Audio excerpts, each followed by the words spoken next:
Buenos días a todos, qué gusto tenerlos acá por la Villa CR. Estamos en Hablemos de Arquitectura, el podcast que tenemos de la Escuela de Arquitectura de la Universidad Latina. Hoy nos acompaña un invitado de lujo, don Bruno Estaño. Un gusto tenerlo por acá, don Bruno. Encantado, muchísimas gracias por la invitación. Mucho Gusto gusto, de mucho verdad gusto. tenerlo por acá. Y tenemos al señor director de la Escuela de Arquitectura, el arquitecto Luis Alberto Mago. Luisito, ¿qué tal? Todo bien, pero ya para nosotros es un gusto tener al arquitecto Bruno Estaño, viejo amigo de la escuela y personal más bien de los que estamos aquí. Quería aprovechar nada más para presentar un poquito a don Bruno, para que ustedes entiendan por qué es que lo invitamos a hablar de arquitectura tropical. Resulta que don Bruno es un arquitecto graduado de la Universidad Católica de Chile. Después de sus estudios, él viaja a Europa, trabaja en París, colabora con los ex socios de Le Corbusier en proyectos muy importantes, como la iglesia de Firminy-Vert, el proyecto que está construido de manera póstuma. Él regresa a Chile, la situación política en ese momento en el país lo hace buscar otros horizontes y termina en Costa Rica. Hace corto el cuento. Pero estamos hablando de una formación moderna, de una escuela de arquitectura que ya en ese momento era una escuela moderna, una formación más que moderna en el ejercicio profesional en París, y tiene que reinventarse como diseñador, como arquitecto, pensando en algo que nunca había pasado por su mente porque nunca había estado cerca, que era el trópico. Para hacer corta la historia, don Bruno es uno de los grandes expertos mundiales sobre el tema de arquitectura tropical, reconocido en todas partes. Ustedes pueden hablar con gente, bueno, hace unos días hablé con Enrique Larrañaga y me dijo, salúdame a Bruno. Don Enrique, le mandamos un saludo. Enrique es venezolano. Ustedes verán publicaciones de los proyectos de Bruno en revistas y libros a nivel mundial. De hecho, ahora estábamos hojeando algunos, porque es un experto en un tema, pero es un experto que se hizo a sí mismo, a tal punto que llegó a formar no solo una exitosa oficina de ejercicio profesional, más de 50 años de experiencia en el país, sino que también se convirtió en el centro de investigaciones de arquitectura tropical que había en Costa Rica. Entonces vamos a hablar un poco de todos esos procesos, de cómo fue esa reinvención, ese descubrimiento de la tropicalidad y de la difusión de estos conocimientos, aparte de digamos, el proceso de las obras. Entonces, a manera de introducción, esa era como la presentación. Y para empezar en materia, me gustaría, y yo sé que nosotros lo hemos conversado mucho, pero para que lo escuche la gente, ¿cómo fue ese proceso de reinvención de su mentalidad, de su manera de pensar, de su manera de diseñar, cuando se encontró en el trópico? Bueno, primero muchas gracias por la presentación.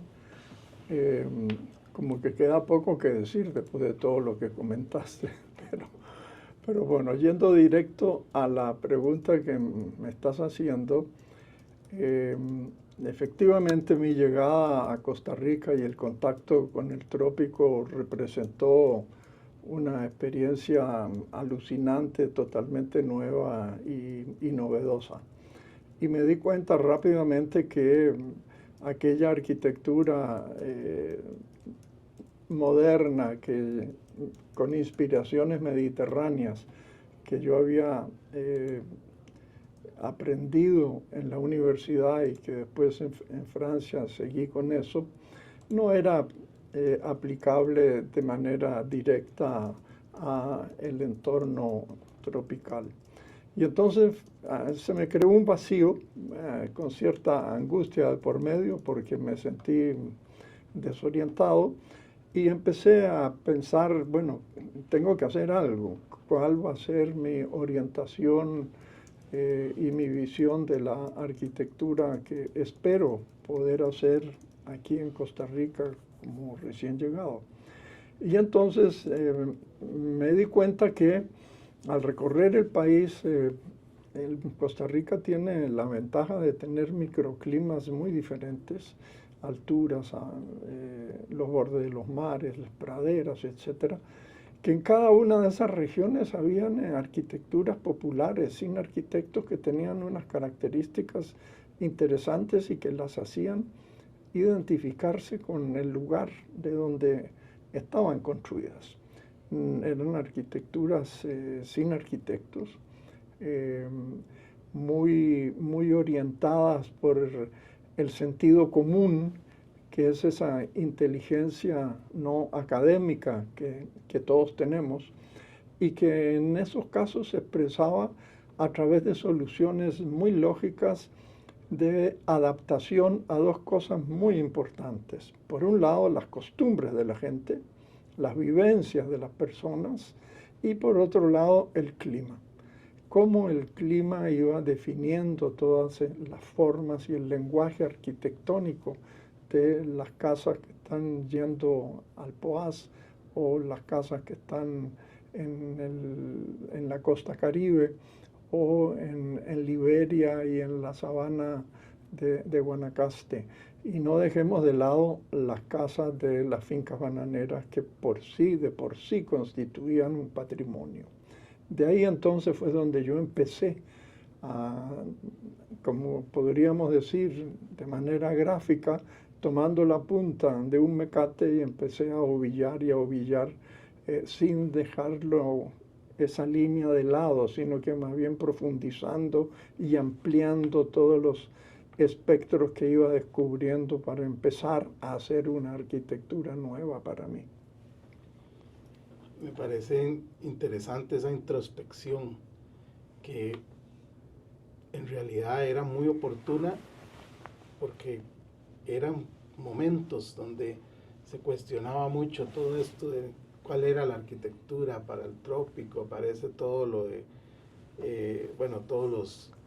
veníamos de décadas de la aparición de los ismos, ¿verdad? El posmodernismo y todas esas cosas, y estaba en el papel la discusión sobre estas zonas, lo tropical, ¿verdad?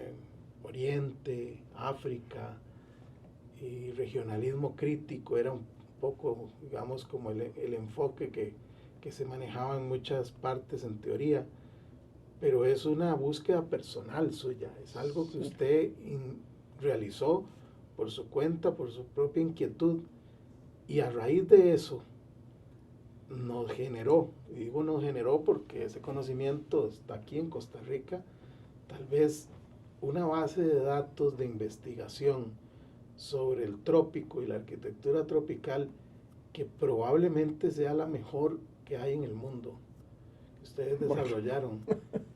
La cantidad de información, no solo digamos producida por ustedes, sino recopilada, porque para los que no sepan, la Biblioteca Don Bruno probablemente, de nuevo, sea una de las mejores bibliotecas sobre arquitectura tropical, con referentes específicos y referenciados por zonas y países. Entonces, todo esto, todas estas investigaciones de la arquitectura vernácula, donde usted empieza a encontrar cosas y empieza a identificar que va y fotografía, que va y visita, conversa con la gente, es la semilla de ese centro de investigación que ustedes generan. A ver si nos cuenta un poquito de todo ese proceso, más del lado de investigación intelectual que es tan raro aquí en Costa Rica. Sí. Mira, efectivamente, para poder agarrar la punta de ese mecate,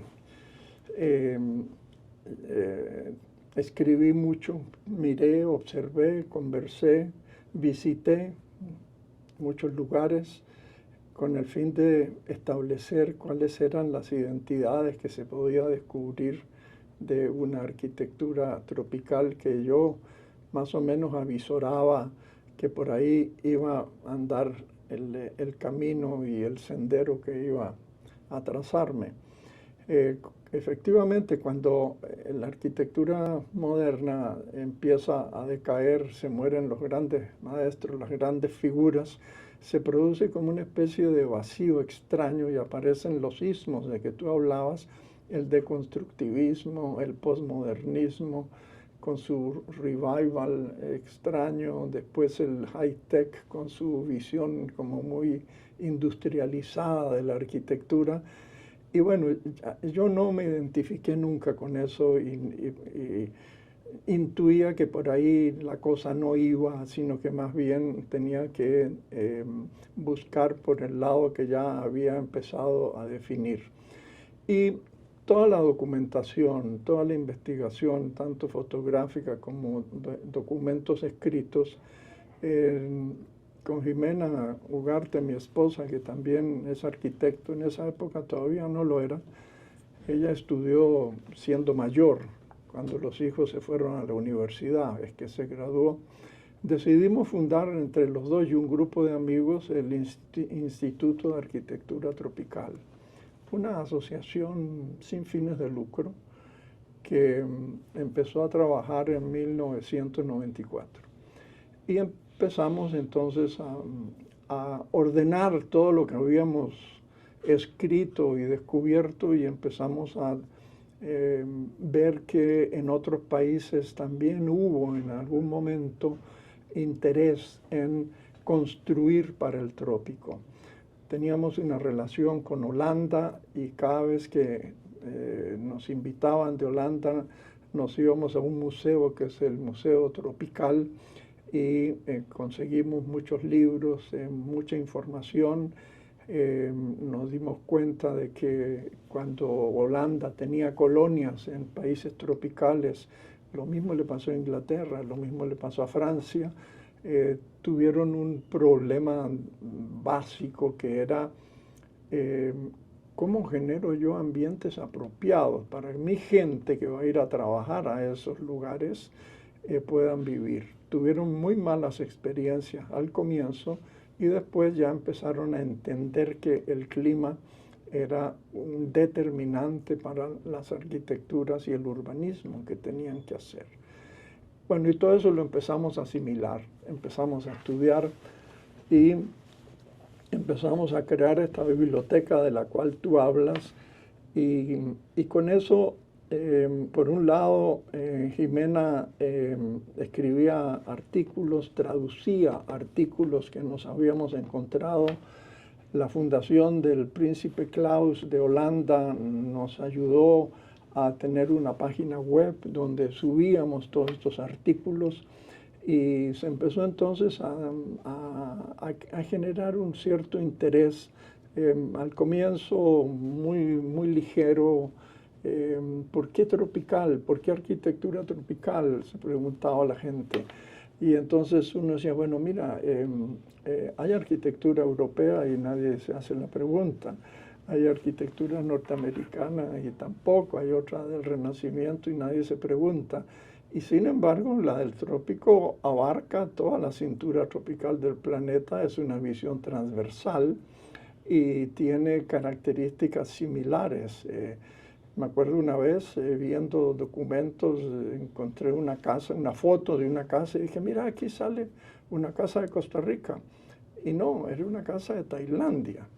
Es decir, ¿y por qué? Porque el sentido común había hecho a esos constructores responder de la misma manera a los requerimientos, ¿no?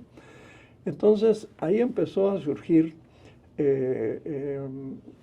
ya no solo la inquietud, sino que la documentación. Pero llegó un momento en que decían, bueno, aquí tenemos todo esto, el instituto está funcionando, pero esto tiene que concluir en algún manifiesto, digamos, entre comillas. Y surgió un texto que se llamaba Arquitectura para una latitud.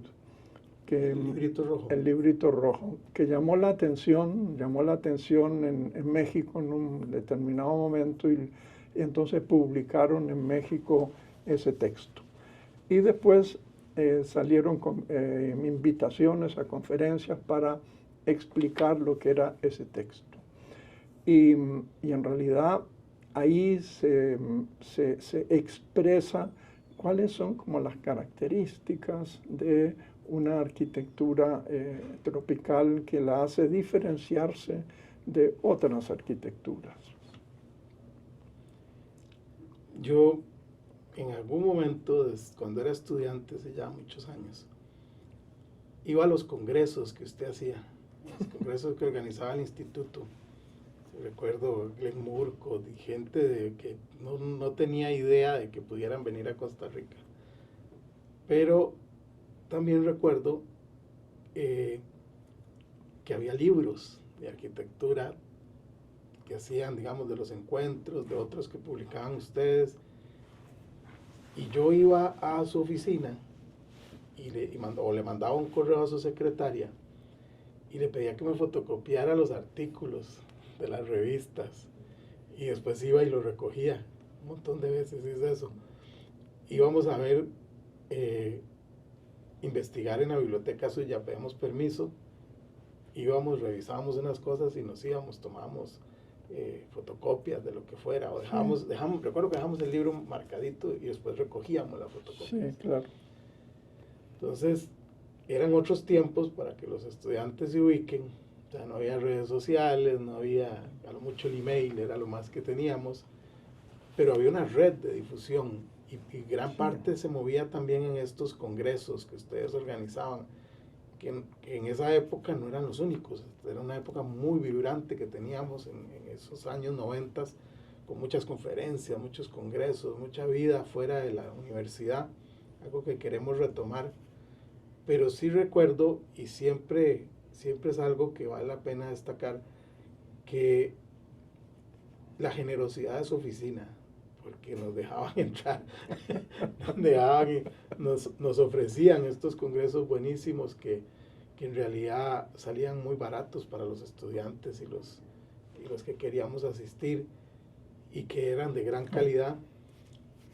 Y todo eso, yo no sé, de alguna manera usted se las ingeniaba para financiarlo. Pero si era en esa época uno estudiante, era interesantísimo ver una figura que hacía obras muy relevantes, muy conocidas, que lo publicaban en otros lados, con ese perfil, ¿verdad? Donde usted podía llegar, acercarse, conversar con él, hasta pedirle fotocopia de los artículos que había escrito. Y a mí no se me olvida que en algún momento yo descubrí que usted escribió un artículo en los 80s que se llamó, o finales de los 70s, el primer estilo internacional. Sí. Tiene que ver con mucho esto que estamos hablando. Usted analiza la arquitectura victoriana e identifica una serie de valores, de características que tienen que son una respuesta al clima y al lugar. Y que por eso se adaptó, y por eso sí es realmente internacional, porque se adaptó aquí, como usted dijo, en Tailandia y en otros lados. Esa difusión del conocimiento, que no es normal, vuelvo a decirlo, no suele ser muy común que los arquitectos publiquen o hagan investigaciones abiertas como las que usted hace, que publiquen ese montón de libros que llegaron a publicar y que los difundan. Yo creo que aún con todo y que ahora hay redes sociales, nosotros podíamos entrar en este mundo de la arquitectura tropical porque había un foco que era ese instituto. El instituto era un referente. Entonces, retomando un poco sobre el hilo de lo que íbamos, esto fue solo una anécdota que quería contar.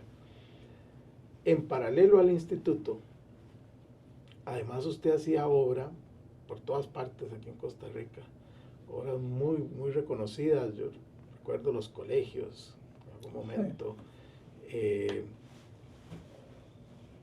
Pero hay más reciente, hay una obra que yo creo que resume bastante todo el legado, toda esa investigación, todo ese know-how, como dicen en el norte, de qué es la arquitectura para esta latitud. Y quisiera tal vez si hablamos un poquito del edificio Holcim, que es tal vez uno de los edificios más reconocidos a nivel mundial fuera de Costa Rica por sus valores en general, Entonces, si nos comenta un poquito cómo fue para usted, o qué valores o qué intereses quiso manifestar a través de este proceso de diseño. Mira, ese fue un encargo que nos hizo en aquel momento la gente de Holcim aquí en Costa Rica, y que tuvimos la suerte de que nos dieran una enorme libertad para diseñar. Además, las dos personas que estaban ahí dirigiendo la empresa, Jean-Pierre Raton y Sergio Egloff, fueron en ese sentido una ayuda extraordinaria, porque incluso hasta me desafiaban a ir con cosas más novedosas. Lo interesante de ese edificio es que apenas se inauguró en el 2004, fue considerado un edificio pionero de la arquitectura sostenible en el mundo. Entonces nos tocó ir a presentar ese proyecto a varios países, en varios lugares, porque en ese momento se estaba hablando de manera bastante fuerte y con mucha intensidad sobre la arquitectura sostenible. Y esta era una arquitectura sostenible para el trópico, inventada en el trópico y a costos para los países del trópico. No era un edificio con costos estratosféricos, rimbombantes, que uno veía en los otros edificios que eran sostenibles en otros países del mundo. Esta era una arquitectura muy adaptada. Sin embargo, cuando uno ve el edificio, le cuesta creer lo que costó. Pero, ¿por qué es así? Tenemos muchas anécdotas de por qué podíamos hacer edificios a precio estándar de la construcción. En el fondo es porque pasábamos mucho tiempo pensando, mucho tiempo sentados en la mesa dibujando. Yo a través de los años logré hacerme un equipo pequeñito de asistentes, entre ellos Carlos Araya, que dibujábamos prácticamente que a 4 manos. Después de 40 años de haber estado conmigo, se había generado toda una complicidad en el desarrollo de los proyectos y en el dibujo. Entonces, partimos con ese edificio de una manera muy curiosa, porque nos pidieron, Jean-Pierre Raton me dijo, antes de que hagas cualquier raya, tráeme unos planteamientos conceptuales. Quiero ver cómo vamos a organizar toda la empresa a través del edificio. Y entonces hicimos todo un trabajo de conceptualización de cómo era la oficina de Holcim, cómo iba a funcionar y cuáles eran las relaciones entre los diferentes departamentos. Entonces salieron una serie de esquemas y finalmente se escogió uno con un patio abierto, que ese fue en el cual ya empezamos a trabajar. Después de eso dijimos, mira, podemos hacerlo sin recurrir a aire acondicionado y a tecnologías de refrigeración. Y entonces me dijeron, ¿vos crees que podemos? Sí, sí podemos hacer eso. Ya hemos tenido experiencia con otros edificios y lo podemos lograr si hacemos una arquitectura propia, permeable, que no sea sellada y que agarremos la brisa, la limpiemos, la filtremos a través de la vegetación y logremos dirigirla hacia adentro del edificio. Y evitar la radiación solar. Entonces ya hicimos los primeros esquemas, el primer anteproyecto.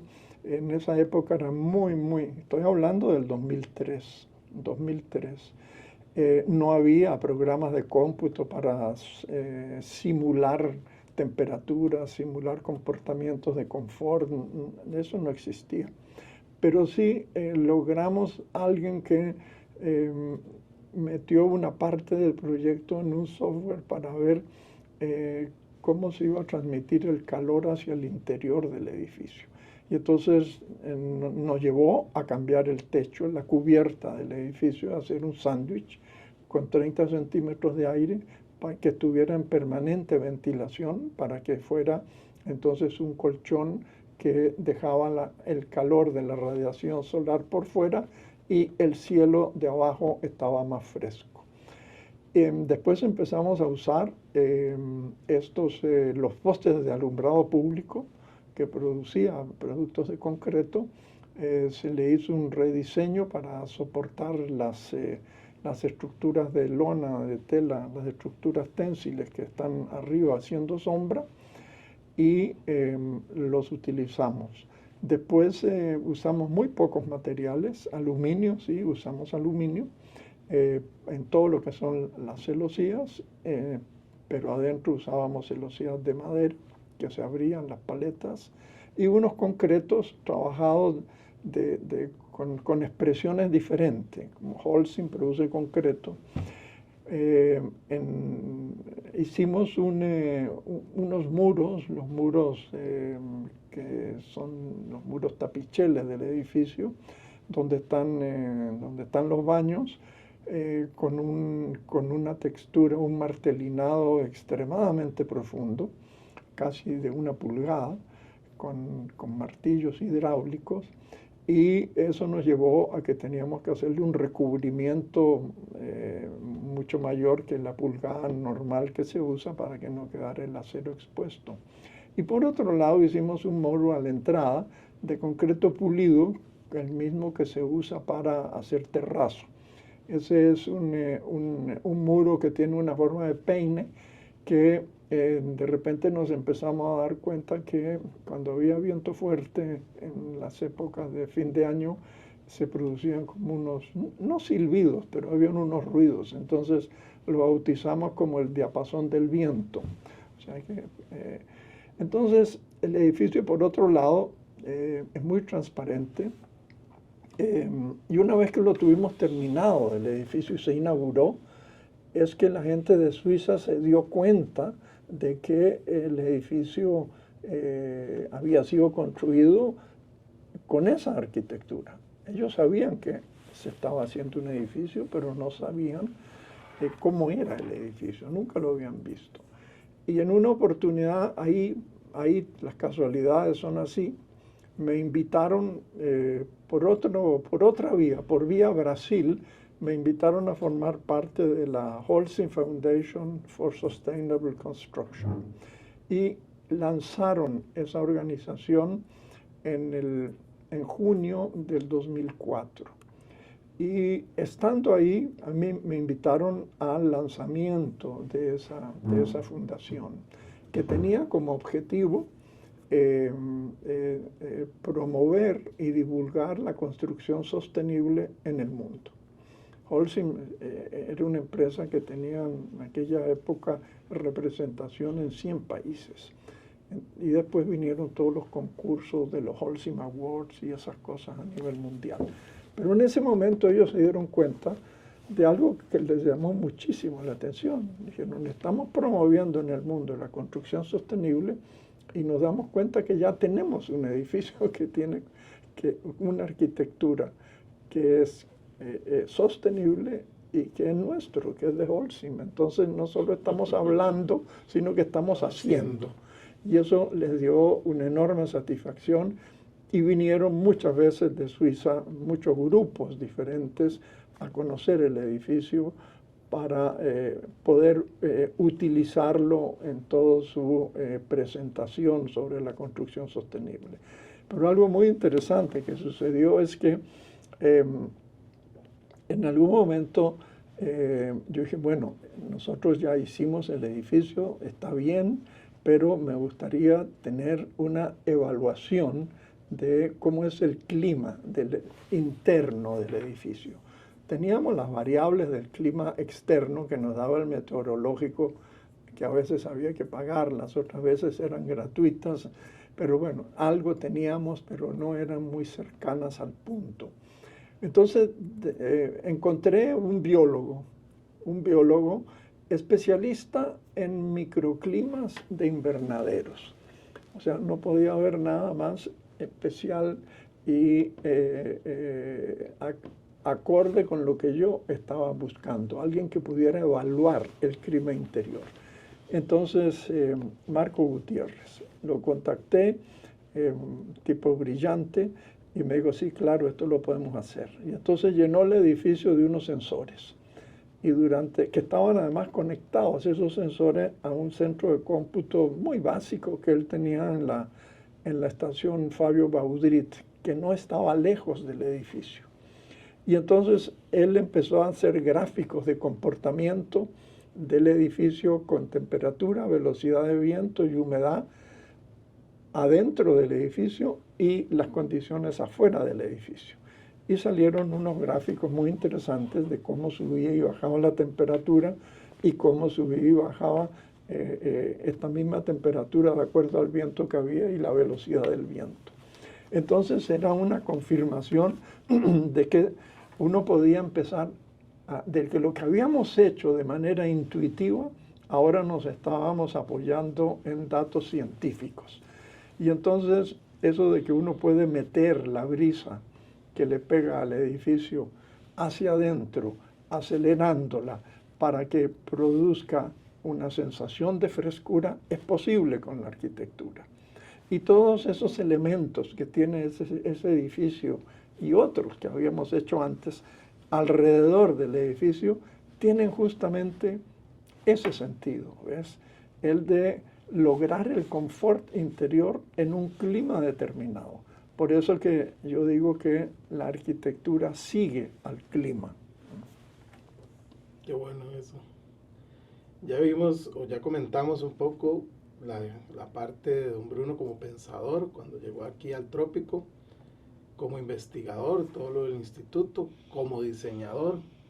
Pero hay una etapa que algunas personas no conocen y que también es muy importante a nivel nacional. Hay una norma de certificación de edificios para el trópico que nació en Costa Rica y nació en el Instituto de Arquitectura Tropical. Y me parece que no podemos irnos hoy, que estamos hablando de arquitectura tropical, sin mencionar a Reset.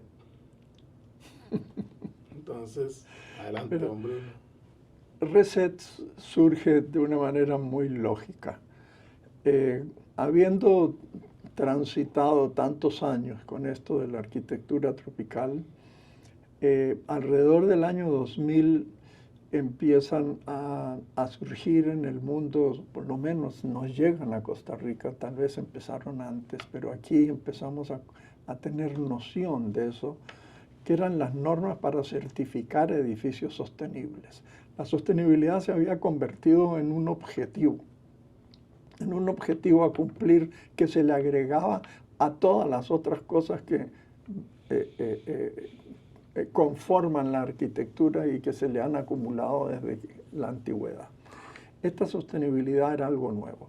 Y bueno, y lo que había era lo que habían desarrollado los países ricos para hacer sus edificios sostenibles. Entonces estudiamos y fuimos a algunos congresos donde se hablaba de estas normas. Y nos dimos cuenta que si queríamos hacer edificios sostenibles, siguiendo esas normas y que fueran certificados, íbamos a tener que cambiar la manera de hacer arquitectura y renunciar a todo lo que habíamos innovado con la arquitectura tropical.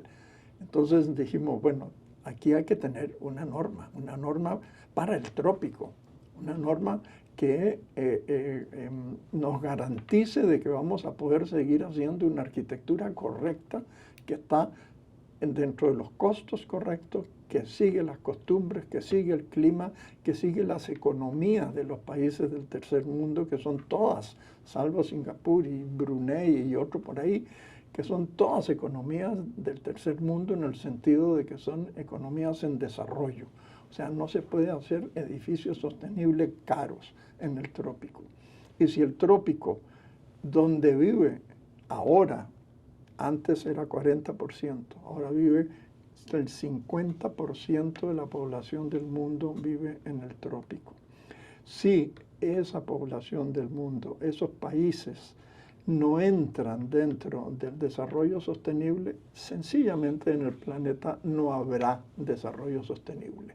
Entonces tenemos que inventar las herramientas para que esos países entren en el desarrollo sostenible y que para que lo puedan cumplir, porque si no, no van a poder cumplirlo, porque lo que les proponen es demasiado caro. Y entonces ahí ese fue el origen, digamos, de RESET. Dijimos, bueno, pero ¿somos capaces de hacer una norma?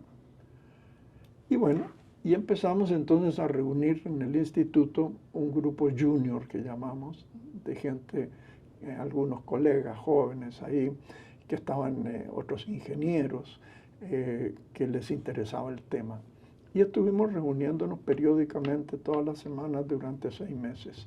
Llegó un momento en que ya ese formato se agotó, pero habíamos formalizado ciertas cosas que tenía que tener la norma. Entonces, el instituto contrató a Pietro, nuestro hijo, Pietro Staño y Luz Letelier, durante un año para ya darle forma a todo lo que habíamos estado pensando más o menos durante 5 años con el grupo junior y nosotros al comienzo. Y durante un año ellos estudiaron 16 normas en el mundo y le dieron la forma a la norma RESET. Pero bueno, una cosa era tener la norma y otra cosa que pudiera operar como norma para poder dar una certificación que fuera reconocida. Y entonces establecimos contacto con la gente de INTECO y les dijimos, miren, aquí tenemos esta norma, se las donamos, pero iniciamos un proceso conjunto para ver cómo se establece como norma nacional. Y durante un periodo muy largo de tiempo, en el Colegio de Arquitectos, en el Federado más bien, nos reuníamos todos los viernes, todas las tardes de los viernes, un grupo, un comité que dirigido por INTECO, se le empezó primero a relacionarla con las normas ISO, porque a escribir una norma tiene toda una formalidad.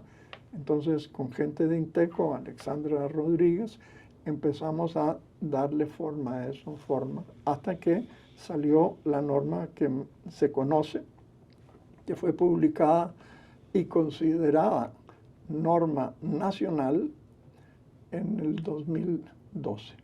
Y fue presentada en una de las bienales del Colegio de Arquitectos en el Teatro Nacional, la norma RESET.